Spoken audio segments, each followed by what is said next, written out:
How are you all doing today? It's good to see you. Thank you for being here. We'll get started in just a couple of minutes. Are we waiting for more people to show up, or we're good? Oh, all right. Mick, are you good? Okay. Sorry? We'll start. Okay, so we're waiting 2 more minutes and we'll get started. So just take a moment. Hopefully you got some of the flyers. If not, maybe we'll, okay, good. We have a handout. We can also give you a QR code, but there's a lot of numbers there. I feel like there might be some numbers people in this room. So take a look and see if there are any questions, any things that come up for you. We'll have time in a little bit for you to ask questions. Oh, yes. Quick check-in and make sure if you have a phone, turn it off or do not disturb. And we'll start in a minute.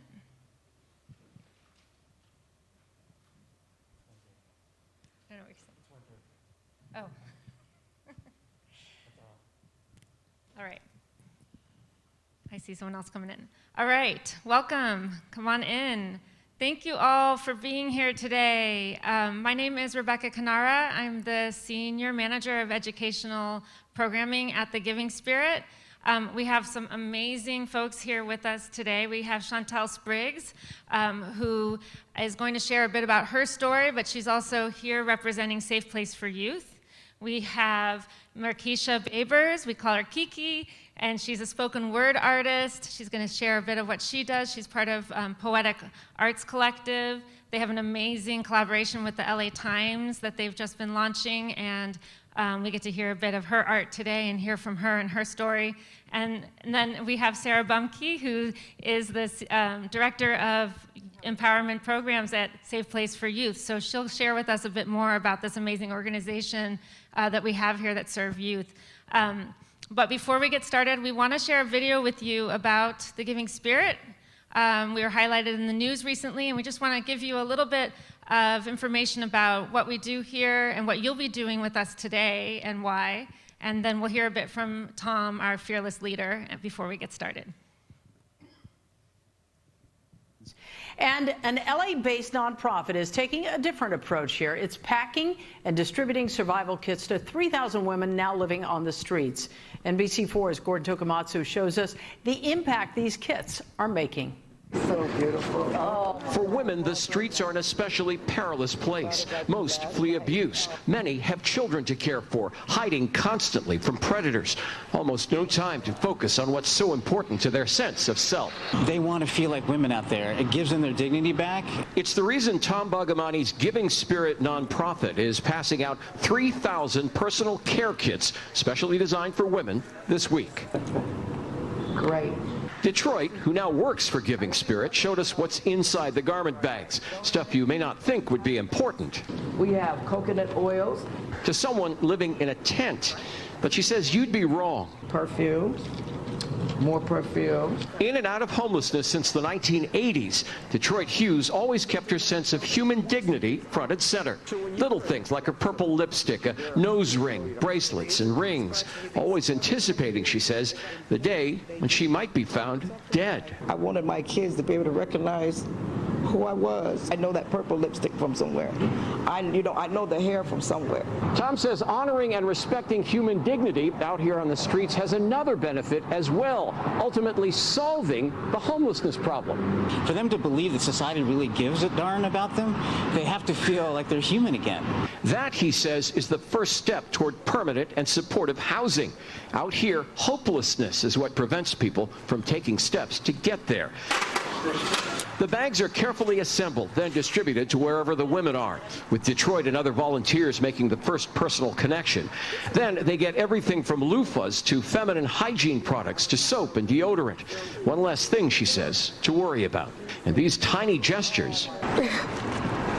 You and I both, we know. Rebuild hope. In Playa del Rey, Gordon Tokumatsu, NBC4 News.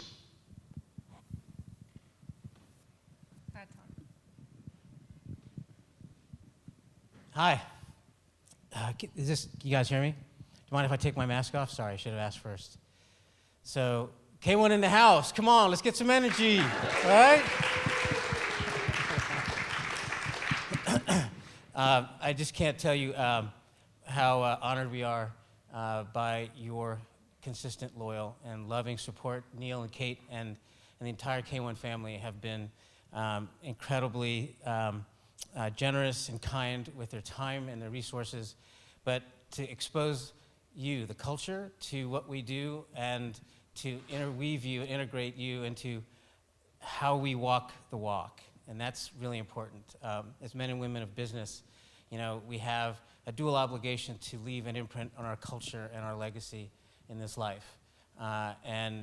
We hope with our educational programming and with Rebecca's leadership that we will expand our capacity beyond Los Angeles and make our model consumable to people all around the world.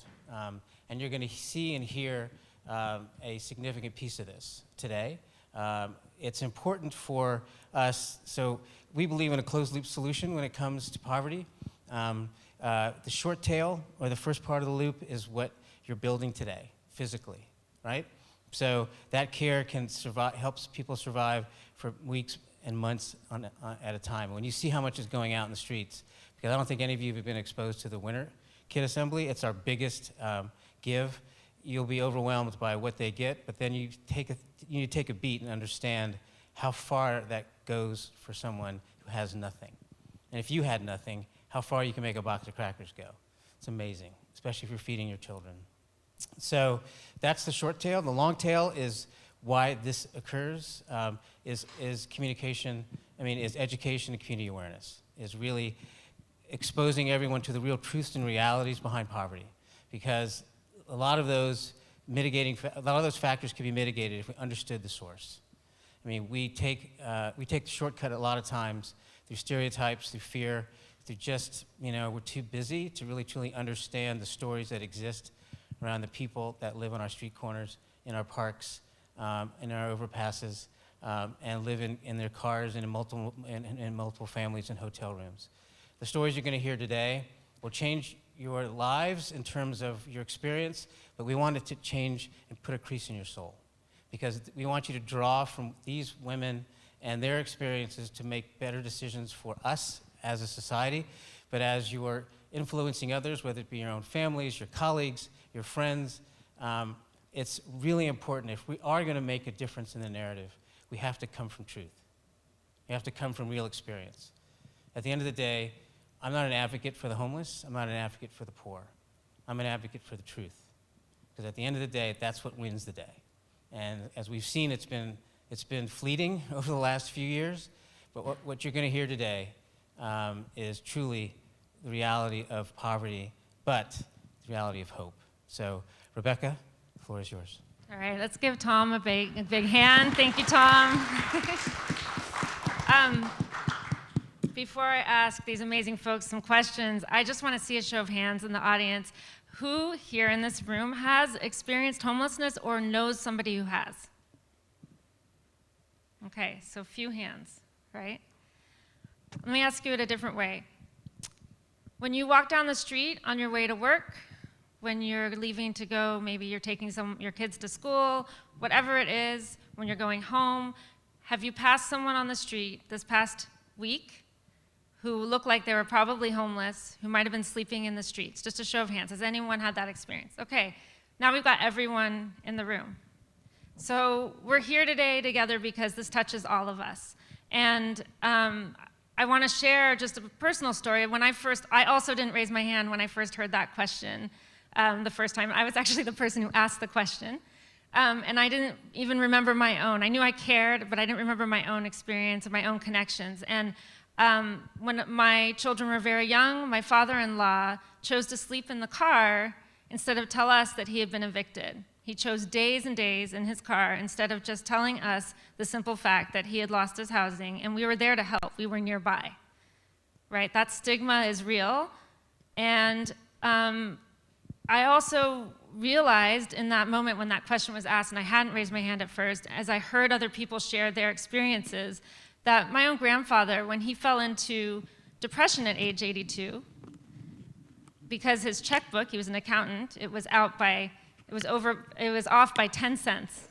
And he went into a severe depression that we had to fly across the country and figure out what the hell was going on, because he said, excuse my language, what the heck, I'm in a church. He said he was going to lose his home, that they were taking everything away. But he had invested well. When we got there, we saw that wasn't the case, but his trauma of being evicted, losing his home in a young age of 5 or 6 in the Great Depression, that's what did it. His trauma carried with him until his 82nd year, when it came up again when that little thing of a checkbook being off balance, right? So just to say that we're here today together because we want to focus on homelessness, but we want to focus on homelessness and how it affects youth in Los Angeles, right? So when we think about the numbers, we have an amazing amount. We have a 30% increase in homelessness since 2015 in the United States. It was actually getting better in 2006, but and going down and down in numbers until 2015, it started getting worse again. But in LA, that whole time, it was getting worse, to the point where in this town, in this county, we have 66,000 people last year who experienced homelessness.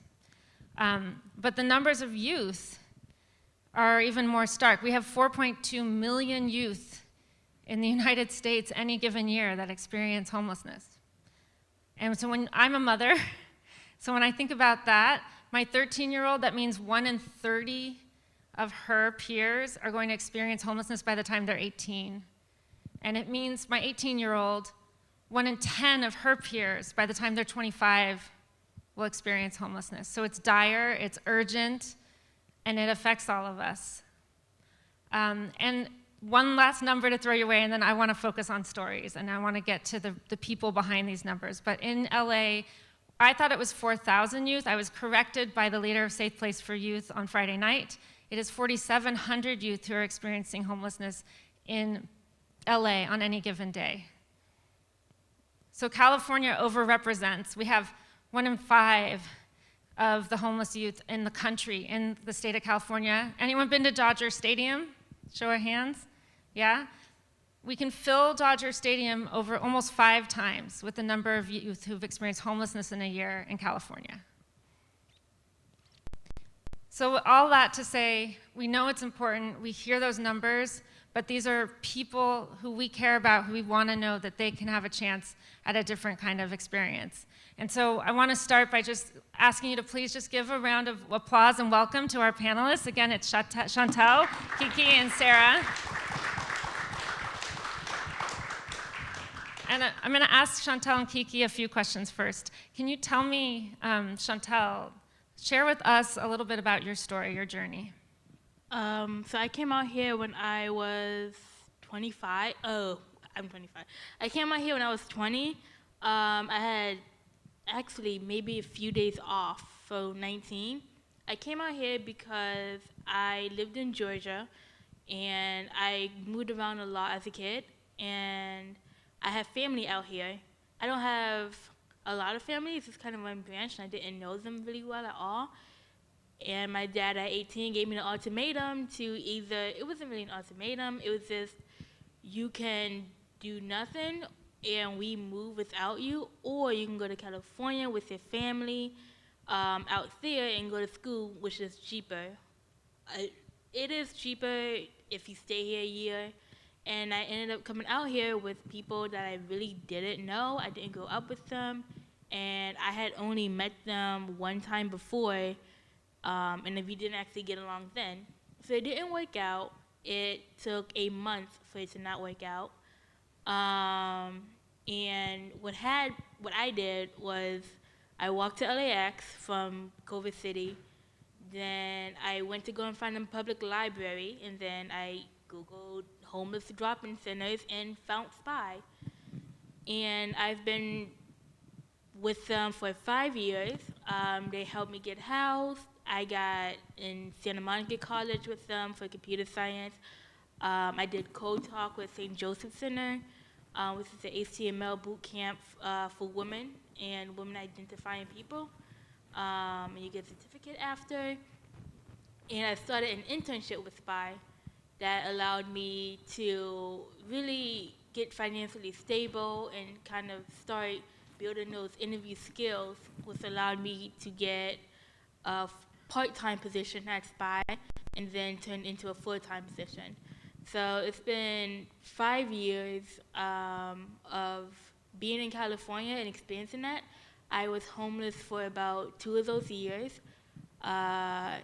After I found SPY, I ended up in a RV with a friend, her mother, and her sister, who was 11. So also being homeless with a child and making sure that their needs come first is actually really hard too, because whatever money you have for whatever, it immediately needs to be spent on child and like Long John, something warm, make sure he gets to school.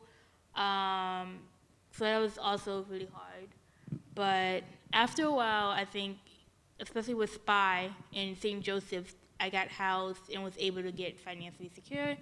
And I now work in education and employment. So I'm the education and employment youth liaison, which means when members come in asking to get a job for one of our internships, we have our own internships, to go back to school, get GED, anything like that, they come to my department for it, and I help out. I've helped out members with FAFSAs. The past week, today, we had 3 members get onboarded for our internship at the garden. So they work with our garden staff and us to ensure that they are housed. So basically, I help others where I was before. Wow, thank you so much. Please, yeah. It's amazing, your journey and that you've turned it around to now really be of service to others. I appreciate you for sharing that. And the piece, I'm still stuck on the fact that you walked from Culver City to LAX. So I didn't know about courtesy rides. That's not a thing anywhere else.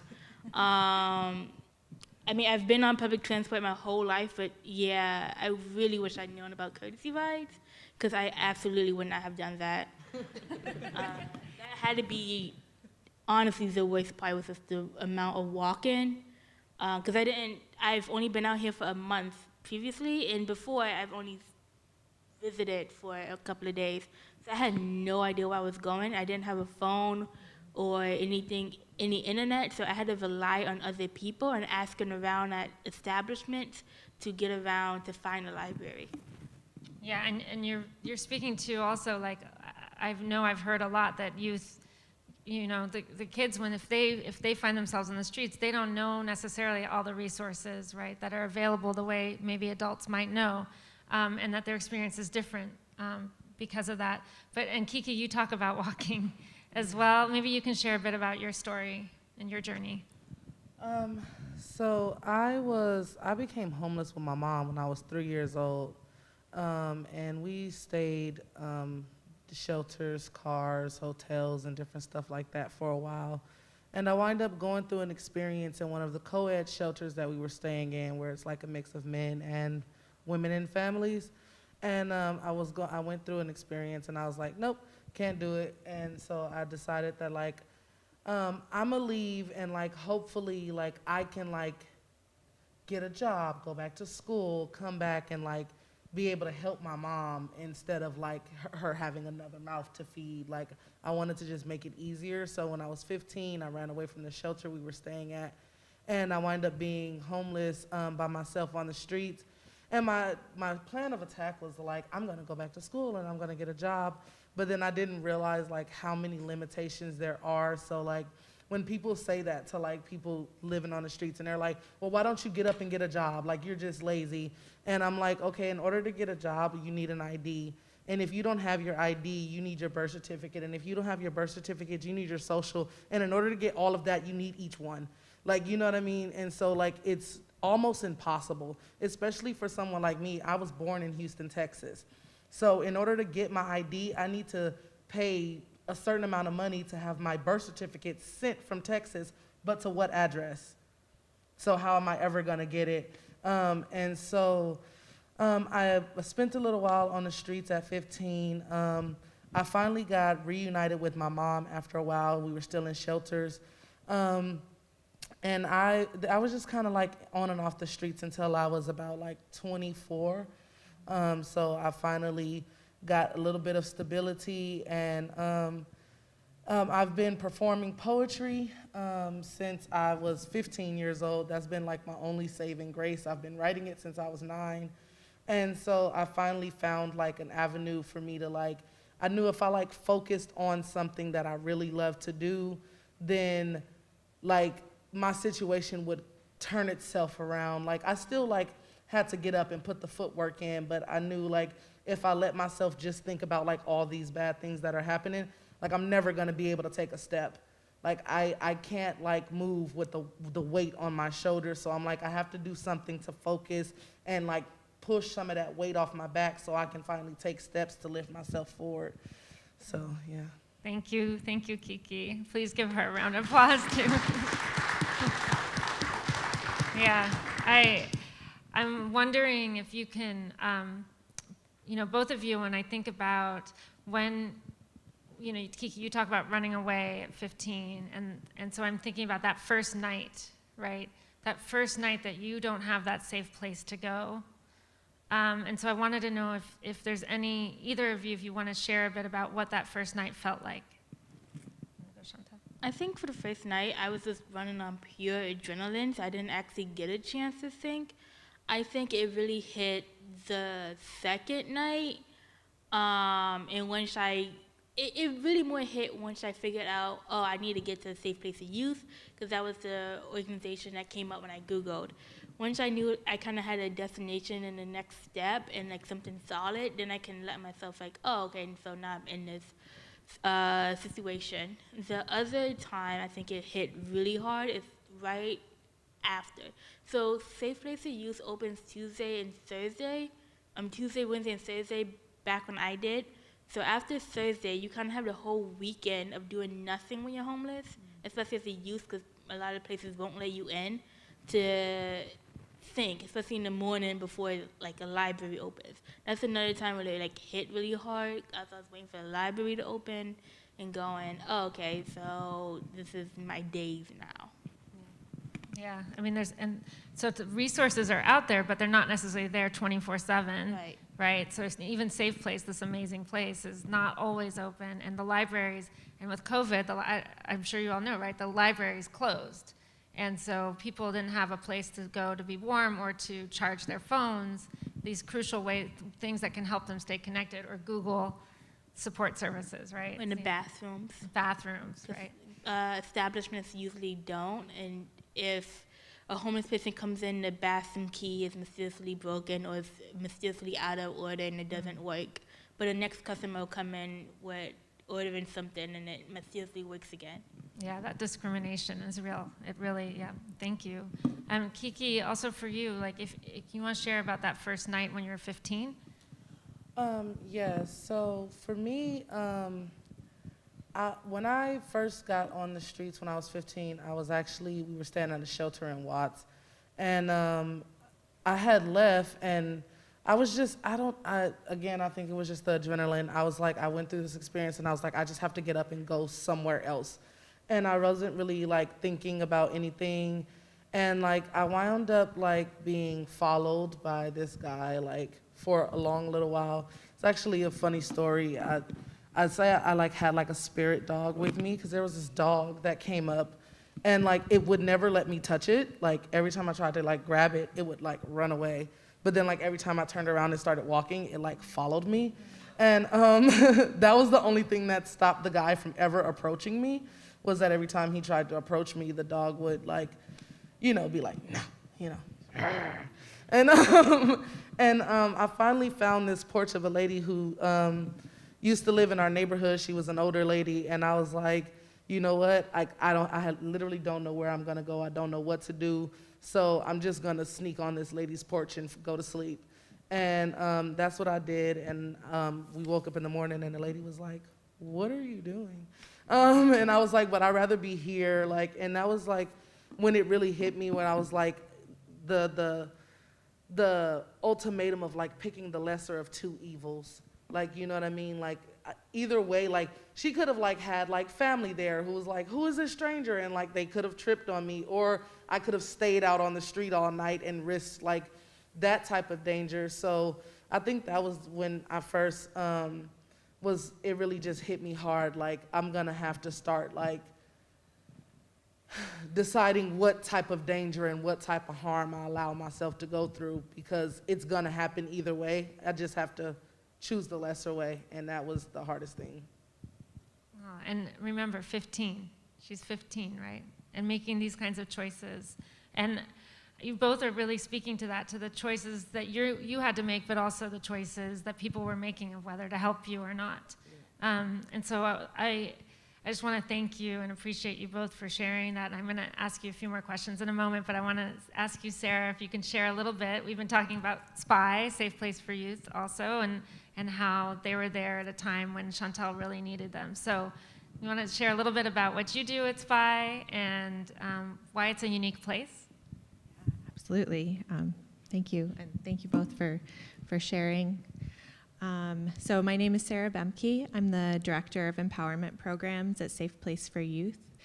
SPY's been around for just about 10 years.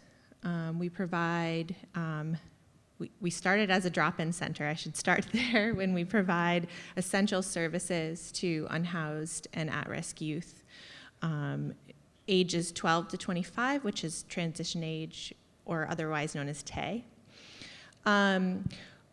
At our previous site, which is now being redeveloped into a new access center with 2 floors of residential, which is very, very exciting. We were open, as Chantal mentioned, Tuesday, Wednesday, Thursday. We had showers, a clothing closet. We had an education and employment program, which Chantal got involved in. We have a healing arts program. We're really providing wraparound services. Case management, clinical. So when a young person comes in, they may not be ready to receive services. They may be being traumatized actively because, sleeping on the street is going to do that, or any number of other living situations. They may not think that they want to get a job yet because they don't have the ability to actually be thinking about the job. There's other needs that they have. So what we want to do, what we have always done, is try to meet youth where they're at and find a way to connect with them so that we can help them towards their goals. Now, those goals may be mental health goals, and we may need to meet those mental health goals before we can start working on housing or employment or education. We're now in a new site, also in Venice. We're there during the redevelopment, and we're open 5 days a week now, which is very exciting, Monday through Friday. And we're really focusing also on more programming, because we know that programming is what helps our members, our young people, connect with the services they need, which then leads them, again, I know I'm repeating myself, but it leads them faster to housing. It leads them faster to jobs, to internships, to completing school, to going to school for the first time when they haven't already done that. We have a really, really dedicated team of staff who have varying life experiences, and I think that that's also something that's very special about SPY, which we really try to make sure that we have staff who have lived experience. We have staff who are have had experience in the juvenile or the justice system, foster care. So we want to really make sure that the staff that we have can also connect with the youth that we have. And we also, at this point, we are considered a homeless service agency because we have housing programs as well. So we are the subcontractor for the Bridge Housing Program in Venice, where we have just about 50 beds. We have 2 transitional housing programs, both on the west side, and we have 2 family programs. They're called the Nest, and many of them have young children living there. And I have a question for you. Yeah. How welcome are you in your new location, and how welcome are you being? How are you being received with your new housing programs? Great question. It's always a gamble. We're always like, oh, how's the neighborhood going to feel about us coming? Because of course, when we come to the neighborhood, there is risk that there will be people who come through the neighborhood people who live there may feel like they don't want them there.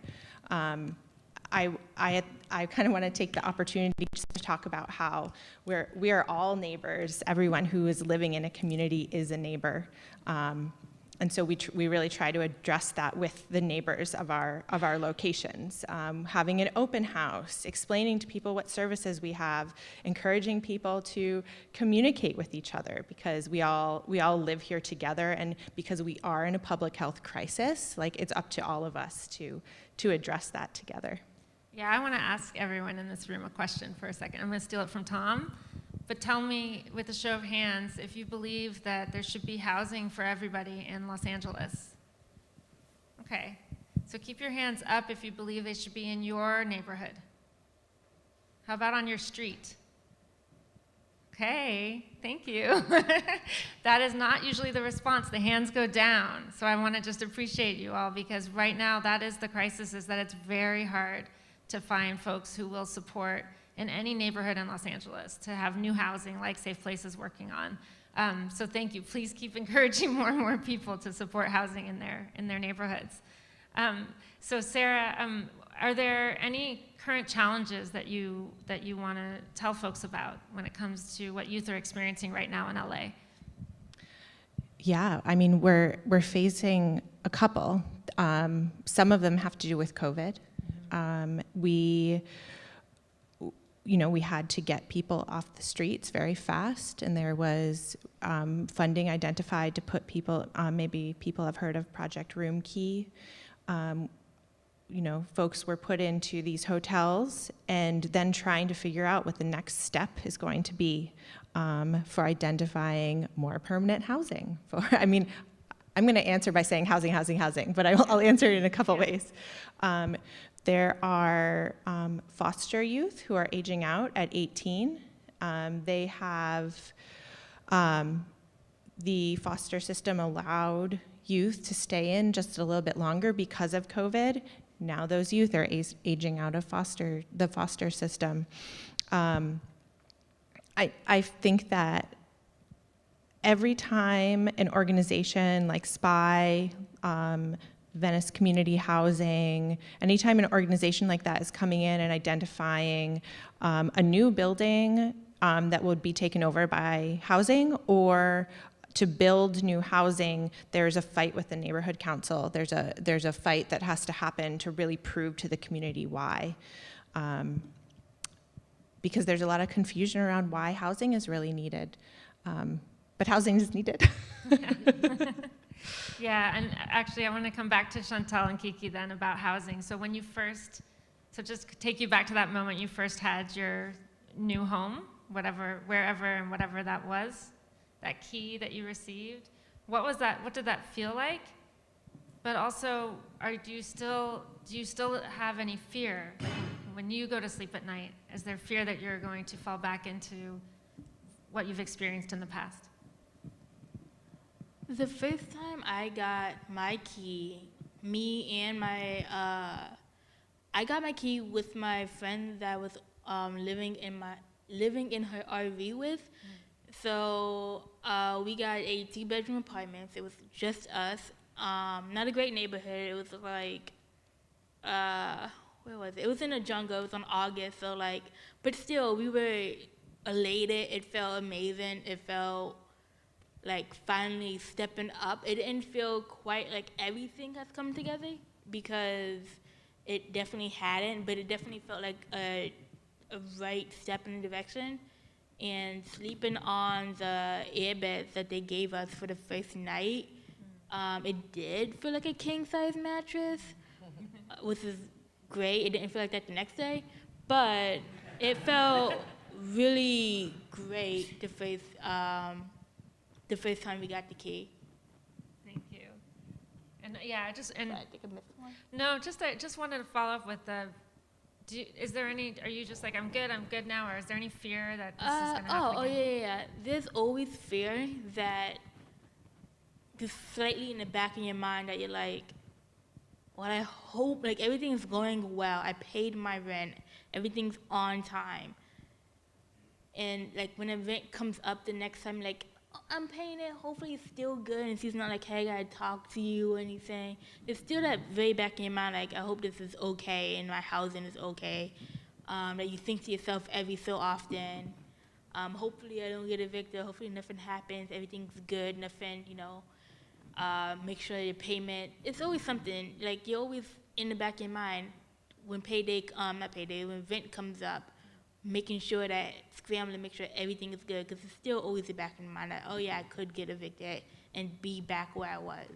Yeah, that we're always, like, any of us, and that's the part we always have to remember, is we could be one crisis away from losing our housing, losing our connection and resources. Thank you. Yeah, I'm not sure anybody who was homeless before doesn't still have that one, like, doubt in the back of their head.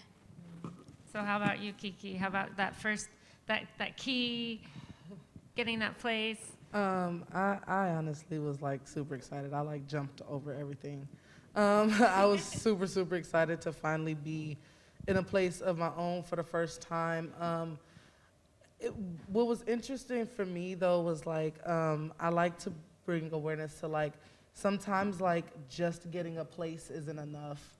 Cause like I was able to like get my own place, and then within like 2 weeks, I was like moving in all of my friends from the streets, and I'm like in a studio, like a full studio. There's nothing in here but a TV and like a little bed, and I'm like 5 friends that I stayed with on the streets are like living in this studio with me, and like we're like got camp like pallets out as if we're still outside, and that's like when I came to the realization that like you actually have to be providing like like Sarah said, the mental health part. If you don't take care of like the mental, the emotional, the trauma, then like people will go and set up whole tents in their apartment because that's where they feel comfortable. They haven't been able to break that. Like I've been homeless since I was 3 years old. So there's never been a time where I wasn't sleeping around someone, whether from when I was a kid, it was my family. We would always have to cuddle up. We would always have to huddle here. We would always have to do this. And then when I got older, you gotta find a group of people to be around, especially for a young woman. It's hard to be on these streets by yourself. So it's like, okay, I'm gonna make friends here, I'm gonna make friends here, and I'm never gonna walk this way by myself, and so you're always with someone, like you're always finding, okay, we can find this abandoned house together. You look out while I hop in the window, like you're always with something. So the first time I was alone, I completely cracked, like just under like, it got quiet for a second, and like I just broke, and like I was like, I actually have to fix internally my trauma and my mental health before I even have the capacity to get to take care of a home. Because also like there's a lot of teaching that you have to do and go through, like things that you don't learn on a normal basis. Like when I first got my place, I tried to pay my rent in cash. Don't do that. The lady looked at me and was like, I need a money order. I'm like, I'm trying to help her $1,200 in cash. And I'm like, she's like, no. Don't do that. So like, I mean, but I was also, that also like played in my mind. I'm like, oh my God, now she thinks I'm dumb. Like it was already hard to get this place because I don't have credit, and someone else co-signed. And like the lady would always like call my co-signer before she ever spoke to me. And I was like, oh, like I'm trying to be an adult. Like, but yeah, I think there's a lot of like other things that go also into play with getting people off the street and keeping them off the street. Because if you like get 10 people off the street, but then 20 hit the street, then what really happened? You know what I mean? So I think, yeah, taking care of internal as well as the external at the same time is very, very important. Yeah, thank you. I would say the same thing, because once we got our house, we got our apartment. I mean, it's two 20-year-old, well, that probably was like 22-ish, two 22-ish-year-old girls who just lived in an RV. We had no idea how to like cook. I mean, we had to cook clean, but like not really keeping the house together, and it was just like a mess by like month 2. I had a friend who brought in a whole adult to stay, and I already knew him, but I was like, we can't do this because our on-site manager lives across from us. But it's just I need to help my friend who helped me. But also, if we do that, we will lose our housing. And so it's also like trying to set up those boundaries too. You can't just like give somebody a house and then like walk away. Yeah. It's like they won't know what to do with that. It was good for getting that step up to stability, but only because I had support from SPY looking in and like always checking in on me, my case manager. But if I was just given this appointment and then we'll check back in on you in a month or so, and the check-in was like a minute long, like it usually is, then that whole first year was like a mess. Yeah, I think you're all speaking to, like, it's not this straight line, right? That we can fall in and out. Homelessness is temporary, and we want to remember that. But it's also not a straight line that once you're just given that key, there's so much involved in recovering from the trauma that you all shared about, and having the people that stay connected with you, that help you along the way of whatever your needs are. Thank you for bringing that point forward, because that really matters. Sarah, one other question for you. This is kind of rhetorical, it's self-serving, but I'm just going to ask you, how important are dialogues like these in the work that you do? Very. I think that if we don't talk about it, there's no way to share this information. So, kind of echoing back to what, and we don't get to talk about those barriers. So, Kiki just told a story about having friends stay and setting up a tent. Like, of course, that's what you would do, right? But what you don't get to hear is also, if that happens and you're on a certain type of voucher, you can actually get kicked out of your housing and lose your housing, but you're actually trying to protect yourself by having your community around you, which is what helps with your mental health. And if you go into, if you go ask for housing, there's a number of different options. You can do emergency shelter, you can try to get a housing voucher. Some of these options, you're gonna wait for 3 to 6 months. And where are you while you're waiting? So there's just so many barriers and so many spaces for lack of understanding. And so I think that what these dialogues do is really help us to be able to connect and share. And also create more understanding, because if you don't know what's going on, how can you possibly understand? Mm-hmm. Thank you. Yeah, so tell me, what's one thing that's giving you hope right now?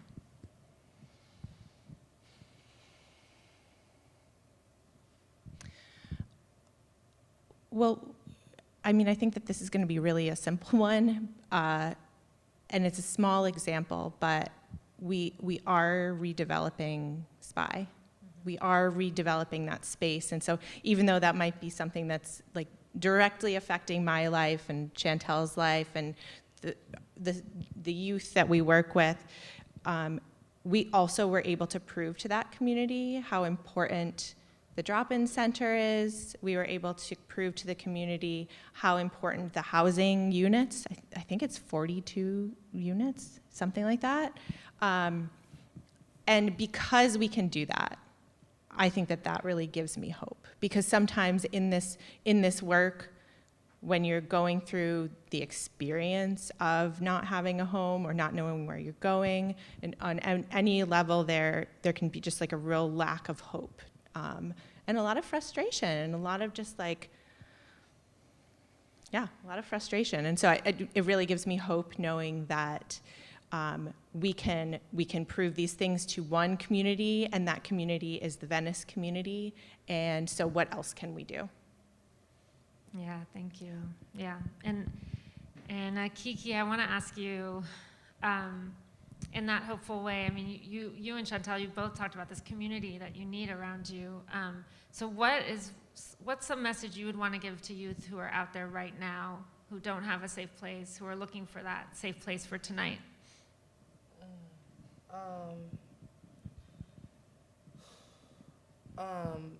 Some technical advice: find places high up.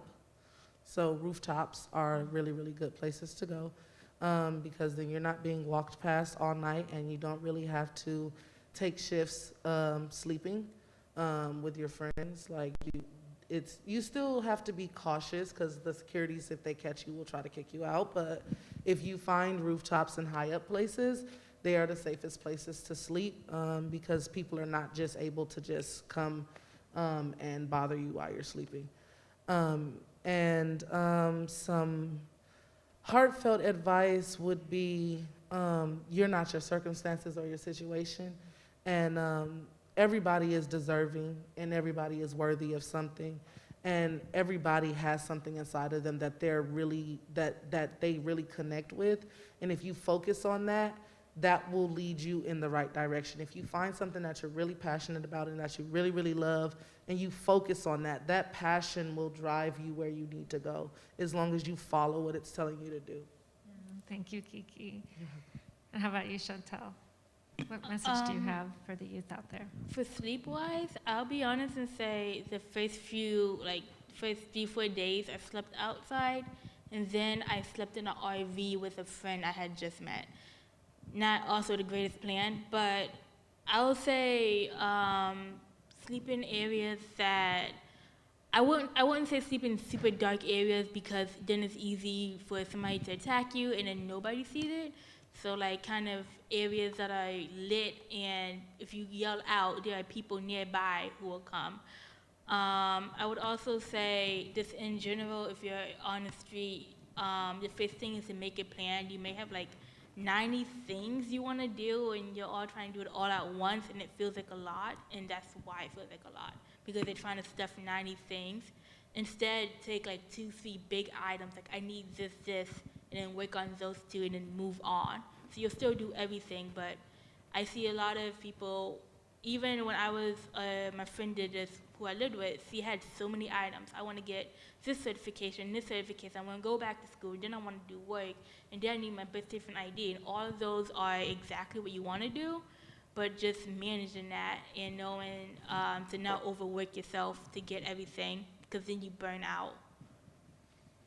And what's giving you hope right now, Chantel? Giving me hope is I work in E&E, so I like seeing our people graduate school, people who go into internships for the first time. I like when people, it brings me hope when people bring me back as their first paycheck, meaning they have that job because we get an incentives, but it means it's becoming more and more stable. It gives me hope when we have our interns go on to do great things. We have a garden intern who did not even speak. They did not like speaking, couldn't make eye contact, and now they're at a bigger business that we work with, and they send us emails every week about how great that member is, and they're customer facing for it, they're salesperson. And it brings me hope when people graduate school or bring me their tested papers, or even asking me to help, because they're asking me for help, that means they want to go to the next step forward. So I guess it's also just seeing all the successes of people getting education and employment. Oh, wow, yeah, thank you. Yeah. And how about you? What's giving you hope right now, Kiki? One thing that's given me hope is, yeah, I've said it before, and I'm just gonna have to say it again. Seeing my little brother thrive, you know, he was like homeless with us for a little while, but he got to live like the rest of his childhood, like stable and in a home, and just seeing like the difference in how he's thriving and what he can focus on. And he's like, I want a camera because I want to be a photographer. And like him actually being able to have those dreams and like be in these different programs and be able to focus on something other than like what he's going to eat or like where he's going to sleep. And it's a beautiful thing. And that's why I want to just continue to work to like make youth homelessness not a thing anymore, because you know, I think people underestimate what kids go through a lot. Like, you know what I mean? They're like, oh, you're a child. What could you possibly be going through? And you're like, puberty? Hard. You know, so it's like, it's always like a lot of things at one time. And so, you know, being able to just focus on things that he loves is like really giving me hope. Thank you, Kiki. Thank you so much. Let's give Kiki a round. I think when Kiki talks about her brother, what always hits me is so a few more numbers. There's 20,000 youth who are experiencing homelessness in LA Unified, and that's an undercount. But at the same time, 70% of these youth are still graduating high school. And Kiki isn't sharing it with you today, but she was an honor student. She went through a lot. There's youth experienced double the number of suspensions, more than double the number of missing school because of experiencing homelessness. And so, you know, despite all that, despite all these choices, that these very beyond adult choices, a rooftop, or where am I going to shout out? Are any of you thinking about that tonight when you go to bed? You know, the choices that they're talking about are not just adult, but they're more than that, right? And they're crisis, extreme crisis. And so I just want to end today with just thanking all of you for being here today. I want to appreciate Chantel and Kiki for sharing your stories and sharing those moments that were not easy. I know they're not easy to share. And to thank you, Sarah, for all the work you do. And we're here together. I want to thank all of you for the time that you're taking to think about this, right? To think about youth, our youth here, our neighbors in Los Angeles and all across the country, but really taking that time to think about it. And I just encourage everyone to think, you know, okay, what does this mean for me? Because it means different things for each of us. What is it bringing up for me? But what do I want to do about it? Who's in my circles? What can I do? What can I reach out? Who can I reach out to? And just talk about it. Or maybe there's more that I can do. And I'm so grateful for this community at K1 who's going to be here today volunteering for the Giving Spirit and building these really essential kits. I was in a meeting last night with a group that's receiving the kits. They're floored by what's in there. So you'll see when you build the kits. There's 60, I think, different items. It's incredible, and the thoughtfulness behind it really stands out to people who are handing these out to people who are right now in need of essential items in the streets. So I want to thank all of you, and then I'm going to ask Kiki to come up and give us, she's going to send us off today with a couple of her spoken word pieces. So thank you, everybody.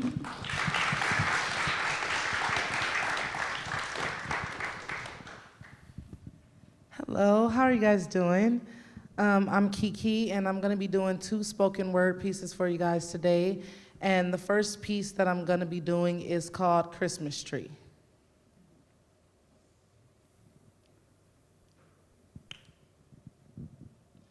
I want to pick one, a real one. I want to strap it to the top of the car, take it home. I want to pull out a box of decorations that's been in our family for generations. I want to help cook Christmas dinner. I want to leave milk and cookies out on Christmas Eve. I want to believe Santa Claus will bring presents. But see, we ain't got no Christmas tree. There's no room in a 4-door unless you count the red and green car freshener hanging from the rearview mirror. No chimney either. I've grown accustomed to Christmas mission dinners. There's 10 people to a room. So before you go eat, they say, take anything precious with you. I grab my little brother in my arms, take my mom by the hand, place my other hand on my older brother's back, tell them one day we will have our home back. But how can I expect them to believe that when I don't? When it's been this way for 7 years, I've cried so many tears I could drown myself in my pillow. And believe me, I've tried to be a normal little girl. Once, I wrote a letter to Santa Claus. But I guess what I wrote was a normal little girl request that said, Dear Santa, I want to pick one, a real Christmas tree. I want to strap it to the top of the car, take it home. I want to pull out a box of decorations that's been in our family for generations. I want to help cook Christmas dinner. I want to leave milk and cookies out on Christmas Eve. I want to believe. I want to garden. I want to plant seeds and grow things besides stereotypes. I want to celebrate my birthday in my backyard. I want to have a water balloon fight without all the restrictions. I don't want a friend, not a bunkmate, but a friend. But most of all, I want to be a kid again, only if you can, Santa, only if you can. But you'll have to give it to me personally, because we still ain't got no Christmas tree.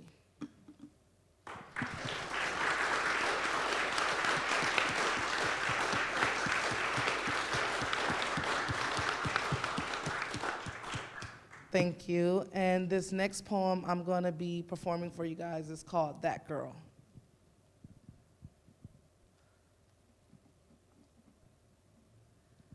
People only see me as that girl. That fat girl, just a little too black girl, always sitting in the back girl, that girl. People tell me, you're weak, girl. No one wants to hear you speak, girl. Look at me. I'm not at your feet, girl. Stop crying, girl. It's not like you're dying, girl. No one will like you for who you are, and your career definitely won't go far. Not with that hair, those clothes, those shoes. You really need to change all of you, girl. Sometimes I tell myself, you know, depression ain't cute, girl. And you should stop waiting and do what you have to do, girl. I mean, if you're gonna end it, then do it already, girl. Just make sure you keep your hands steady, girl. You wanna get it right, girl. Just wait till night, girl, to get the knife, girl. It only takes one slice, girl. Look at you. Too weak to take your own life, girl. But God told me, aren't you tired of waiting to die, girl? All you have to do is try, girl. I gave you life to live, girl. I gave you your gift to give, girl. I am always here, girl. It's okay to shed a tear, girl. Just don't fear, girl. Because you are that girl made strong enough to carry the world on your back, girl. So stand up straight, girl. You will be great, girl. It is your fate, girl. Don't worry about the past. Remember, who is first shall be last. So you've endured the worst, girl.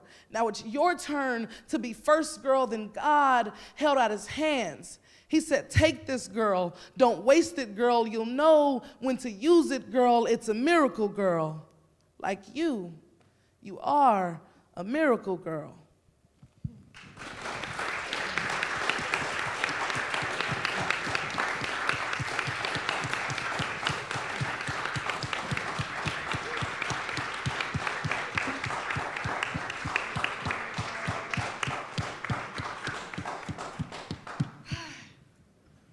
Miracles. Thank you, Kiki, so much. So I'm a little speechless right now. I know I've heard you do some of this before, but it's just every time. But you are a miracle, and thank you. I want to open it up for a moment, just 5 minutes, to see if there are any questions that folks have for our panelists before we sign out today. And so Sally's going to go around with the microphone. Sally's over there. But if you have a question, please ask anyone in the panel. We'd love to hear from you.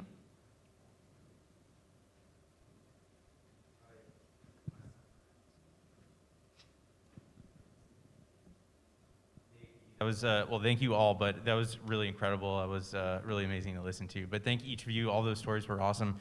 I was thinking, you know, a big thing sounds like, of course, getting into housing, but then what's that next step? So do you all kind of partner with also like local businesses, whether it be simple stuff to, I don't know, something even bigger, to kind of incentivize and get people also in the door with like internships and stuff like that as well? We do. So we have our Higher LA internship, which we do through LGBT Center.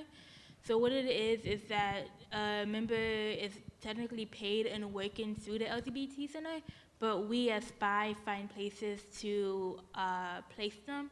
And we work with local businesses to place internships in their business. So we'd pay the intern still, but we are placing it in their business so they can learn. We've partnered with Stray Cat Alliance, REI, The Garden, the Book Truck Organization, which is the internship that I did for SPY. And we also, different nurseries, but we also tell members that if a business is willing to place you and a business is willing to do that and you find one, then you can totally do the legwork yourself and we'll handle the paperwork if we think they're good and a good fit. So we do try our best to partner with outgoing businesses, especially in Venice, to place our interns. Any organization or business, as long as there's a location that's a business location, can be a location for an internship. Thank you. Yeah, Sally, I was just trying to show you. There's a question over here. Hi, thank you so much for sharing your stories today. It was very heartwarming, and I know, don't want to speak on behalf of the whole firm, but I'm sure we're all very grateful to be here today. I would like to know what can we do, like tactically, and how can we help with this homelessness crisis and the public health crisis we're going through right now? I'll just throw in that the handout you have has a whole "What can you do" piece, so please study it and feel free to write to me, Rebecca@thegivingspirit.org. I'd be happy to talk with you more about it. But I'm wondering if anyone here on the panel wants to talk. Yeah, I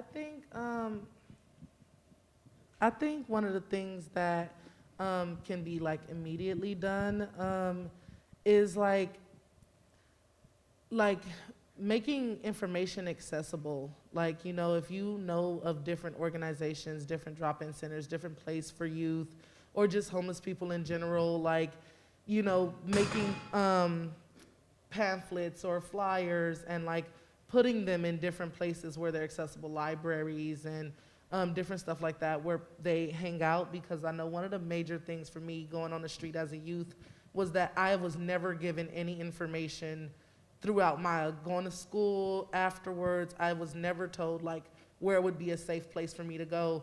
So for a long time, I was 15 and I was like telling people I was 18 because it was the only way to get into drop-in centers, shelters, and stuff like that. So until like I finally like broke down to my counselor and I was like, I'm actually only 15 and I can't keep doing this. And they were like, oh, okay, well, then yeah, we have a resource for that. And I was like, well, that would have been nice to know, like on the wall, like, you know. So I think like just helping and making information accessible and like the legwork that y'all doing now, like this is like super important. And I would also say like treat homeless folk like people, you know, because they are. And I think that's one of the biggest things for me. Like, you know, my friends used to do, used to try to find ways to make money, and like they used to allow people to kick them for $1. And it would be like a young girl and a grown man kicking her for $1. And like, and then he's like, no, I didn't do it how I wanted. And he wants to do it again, but he's only giving her $1. And it's so degrading and so messed up that like, I think just treating them like people, just the, hey, how you doing? It's nice, I seen you yesterday. Hey, like you passed them in the hallway, like, cause they're so used to being treated like they're nothing. And so I think, yeah, just being kind. Yeah, I think you want to go? Yeah. And then you can find out what services they need that you might know about if you're talking to them. I also think that you can think about what you don't need anymore if it's in your home, maybe clothing.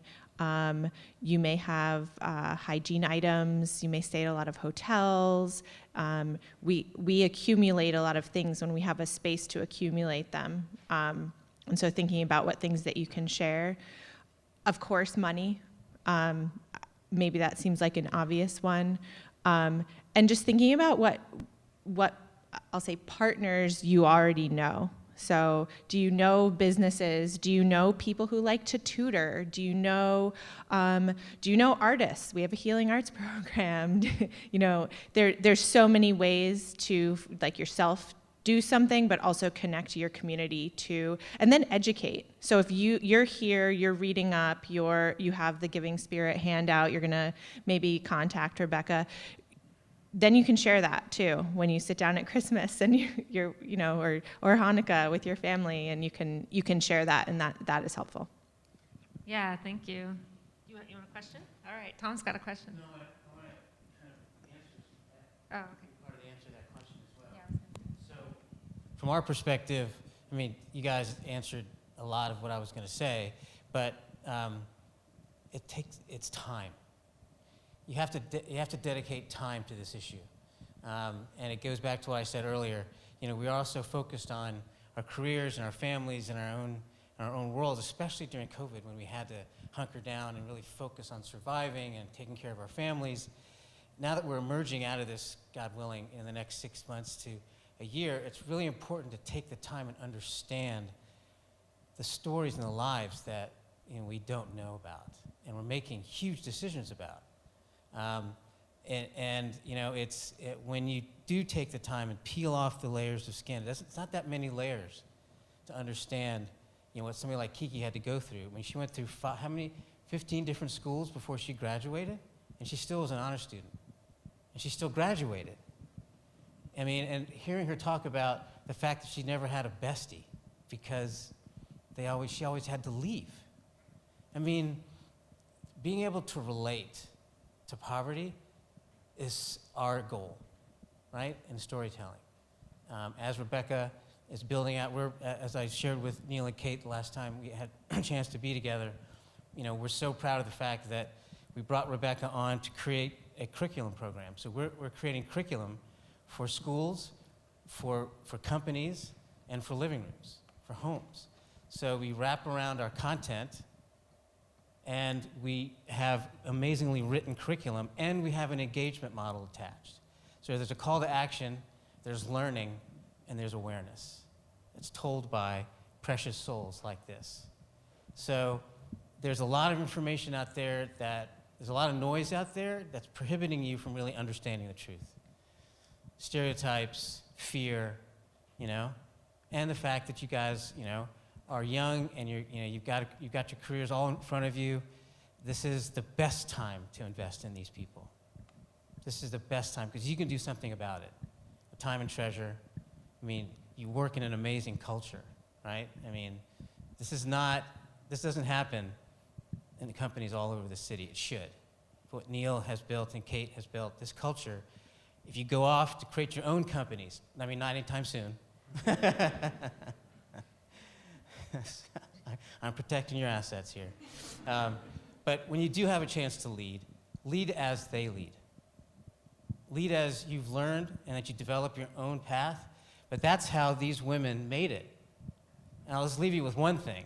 And the one word that I always take with me when I hang out with these heroic people is resilience. I mean, and I've known Kiki for a while. This woman should not be alive.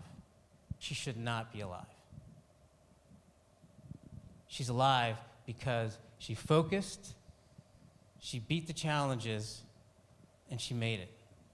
Why shouldn't everyone at age 3, at age 15, that grows up in this country have that same opportunity, no matter where they grow up, what zip code and what tent they might live in?